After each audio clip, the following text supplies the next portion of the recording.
What's good, everybody? Welcome back. This is your favorite ignorant American, Dan Stewart. And guys, this is the match that I know you all have been waiting for. You've been asking about it. You've been indicating its significance in rugby history since way before I was even doing a tour of each country one by one, never mind actually talking about England. So, as you can imagine, this is the 2003 World Cup Final, and specifically somebody's drop goal to win it. So let me just give you real quick background as far as, I looked up, and then we'll dive in. The first thing to point out here is that in the number of years that this tournament's been held, only one team has ever, from the Northern Hemisphere, has ever won the final and won this whole tournament, and that's England. And this was in 2003. Otherwise, you have New Zealand, you have Australia, and you have South Africa traditionally dominating this event. Now, when I look at some of the information around this tournament, it says that apparently England was the favorite pre-event or pre-tournament. Is that true? Would you guys agree with that? That they were truly actually regarded as the best team in the world and the favorite, probably right up there with sort of the New Zealands, South Africas, Australias, etc. And in this tournament as well, France also was very, very strong. If we go look... so in the pool stage, Australia dominated Pool A, France dominated Pool B, England Pool C, and New Zealand Pool D, all four winning all of their games. And then when we got to the knockout stage, you have New Zealand taking out South Africa, Australia taking out Scotland, and then Australia with a pretty strong 22-10 win over New Zealand in the semis, which must have been a great match for Australian supporters. And then on the other side, you had France 43-21 over Ireland, England 28-17 over Wales. So we had a showdown, France and England, Northern Hemisphere teams, to see who's going to make it to the final. And England won that, obviously. So now we're at the final match. We have Australia-England. We have the pre-tournament favorites against just a world-class team for the opportunity for a Northern Hemisphere team to finally win a World Cup tournament. I don't think we need any more foreplay on this one. Let's just dive right in. So we're going to watch two things. We're going to watch a short, medium-sized highlight video, and then a final video that's focused just on the drop goal.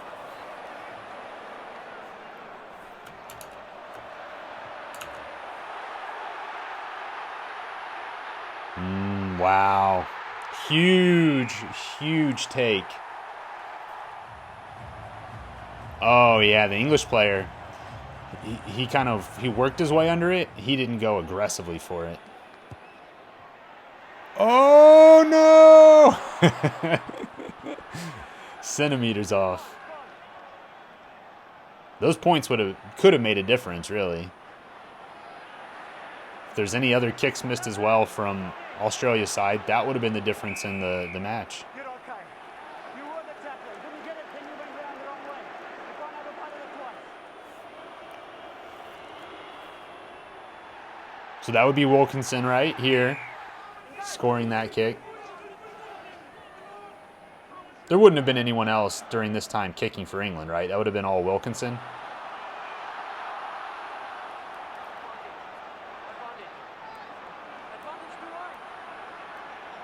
England has the advantage. This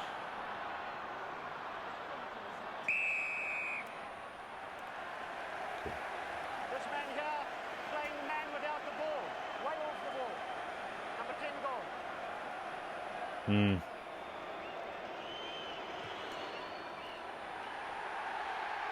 Golden boot. Put another one through. Oh, and a big freaking tackle by him as well. Give it to him. Yep. I think I saw that actually in his big hits video. Sweet. And then a quick chipped up down the field, but that Australian player had speed to boot, tossed the guy over his back. Wow. Great play, great individual play to go get that ball and get it upfield a bit. But look at that. Oh, get some. That was dirty. Oh, and he's down, dude. Johnny, man. What's up, brother? Oh! Butterfingers. What are we doing? Oh, no! No! The knock-on! God, this must have been an exciting game. Here we go. Chips it up. Yeah, but he's got to run people on side. Oh, my God. There were so many loose balls. Was that a knock-on there, too, or no? There was just so many... it looks like the condition was fine. So are these just nerves? Are these, just some small mistakes or what? A lot of drop balls. Pounding them through, man.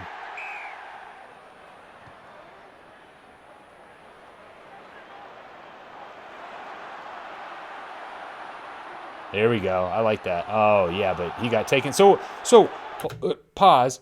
If a ref were to rule that they were taken down on purpose after kicking the ball up like that, a little chip up, that'd be a penalty, right? Now, if it's inadvertent, obviously it's bad news for the team kicking the ball, but you just play on? Is that what's happening right now? And get it! Oh, shit, that has to be... I know that's illegal now today, but... Ooh, pile driver.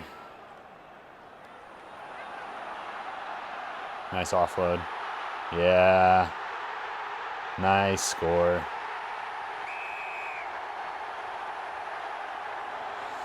They're not showing us the score, so we don't really know where that fits in the game. If that, puts them in the lead now or solidifies a lead or what it does, unfortunately.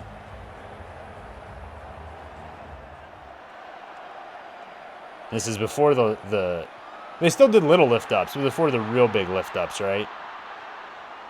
Or no? Has this already... are they doing the full-on lift-ups at this point?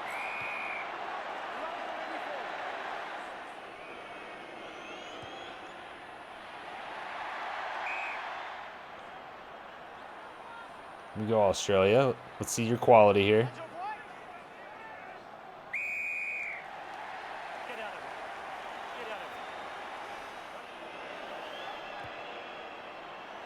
All right.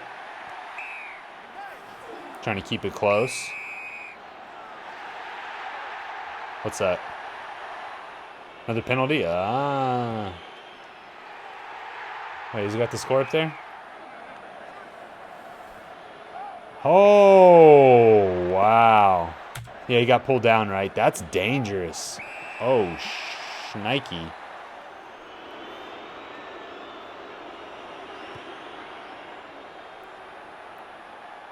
No?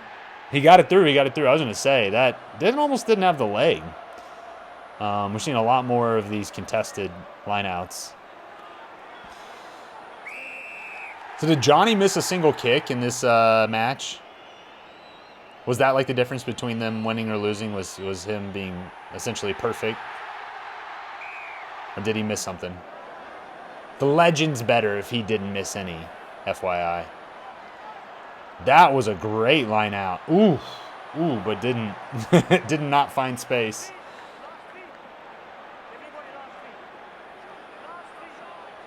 Oh! But now he's alone, right? No, he's got some coverage. That was sneaky. That move by the scrum half was super sneaky. And that is a very large human. Who is that player? That giant? Here it is! Here it is! Yes! Run it back. So this is them just trying. So this is at the end of the game. So it's tied at this point. Is that true? It doesn't have the score, but they won 20-17. So is it tied?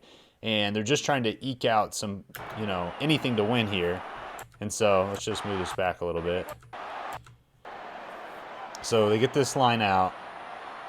Oof. And at this point, you're just trying to move down the field to set up a penalty, right? Or even this drop goal. And this scrum half was, dude, so smart. That little juke that I think he threw a little dummy, and then seeing everyone bite in the line to go flat and like hard up so quickly. What a great! It was just so smart. Get all this field. I mean, he really set this play up, didn't he? By doing that, that work is what really set this up. And yeah, you know, the big body here had to bring it back and get a second run at it. But whoever was the English scrum half did the work right there to set this up. And there he goes. And that is, I mean, truly, especially, you know, obviously World Cup history, but England rugby history, Northern Hemisphere rugby history, it's the all-time kick. That is the kick.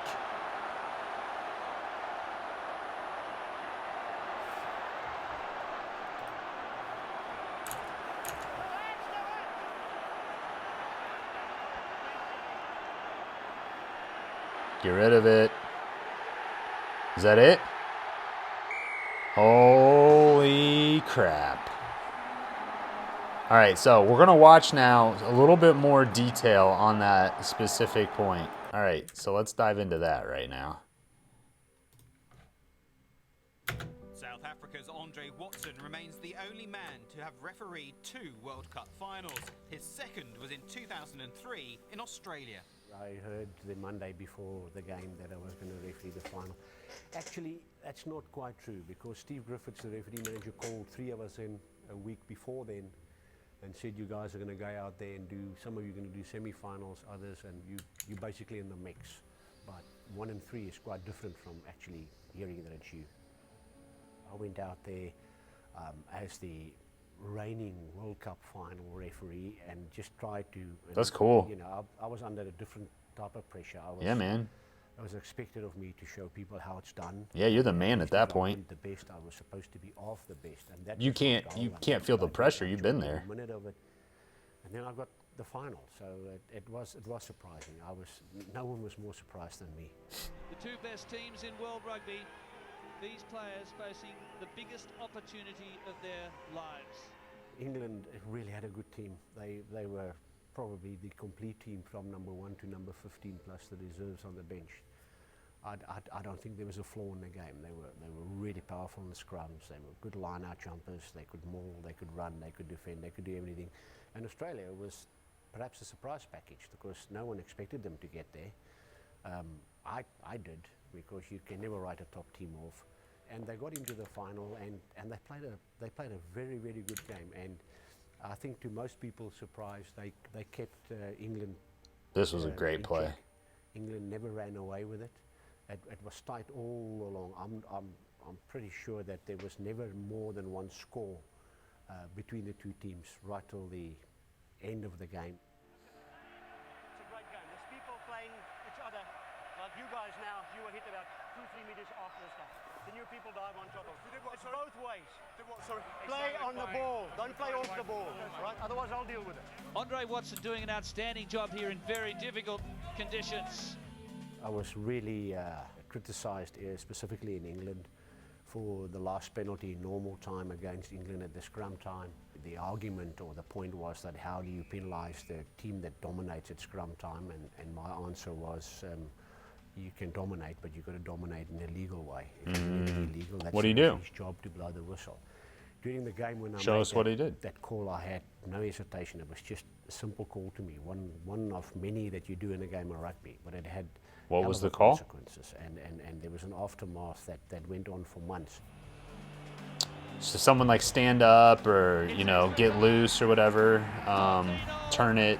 What was the call? Calling out of the scrum. Jonny, in extra time, I looked at the clock and there was 34 seconds left. And I remember the breakthrough by the scrum half of England. I remember Martin Johnson carried the ball for a time, and I thought they could come and score because Or is that big guy Johnson? scores were level. And then I saw Jonny drop back for the drop, and I thought, okay, here it comes. And the scrum half picked the ball up, and Australia were woefully offside. The backs just shot up too early. Oh, they were. Yeah, There it was clear. In the heat of the moment, I was thinking, you're going to have to give a penalty right in front of the sticks of Australia in Sydney. Don't mind that. That's your job. Oh, God, And that's we as right. It referees, was in we don't Sydney. want to end games like that. You want the players to win it through a bit of brilliance or So you needed Johnny to sink mistake by this. a player in defence or whatever. And whilst I was still thinking, this ball went back to Johnny. And the pass went to the wrong side. Johnny's left footed went to his right foot. And I thought, oh my goodness, Watson, you're going to have to give this penalty. And he gave that kick and it went wobbly. Oh, that's wobbly. awesome, too. He did it off the other foot. I don't mind admitting that for 2 or 3 seconds, I hoped that ball went over, and which it did. Sick. And it didn't blow the end of the game. So Australia's offsides. Johnny's kicking off the other foot. And he's still, I mean, you call that wobbly, but that's clean. It's right down the middle. Of coaches, players, and referees. Those Looks clean to me. parties need to work together. And That's interesting, though, to hear producing a spectacle and producing that contest, because this game, he would have given the penalty kick after that. And England probably still would have won, but it would have been controversial. It would have been ugly. I'm sure it still would have been beautiful and exciting, but it would have absolutely marred what is probably, you know, one of the great moments in rugby history. It would have been something less. So, nice job, Johnny. Cool. All right. Awesome match. That's one I might go back on my own. It looked like it would be a fun match to go see in its entirety on my own. So, hey, we're nearing the end of our run with England. In fact, this might be if not the final, maybe the penultimate video for England. So, 2 things. One, anything else you really want to see from England's rugby history? And the second thing is, what team do you want to see next? Let's assume we're going to go back to the Southern Hemisphere for the next team. Who do you want to see next? But, you know, if it's Northern Hemisphere, throw that at me too. All right, guys. Catch you in the next one.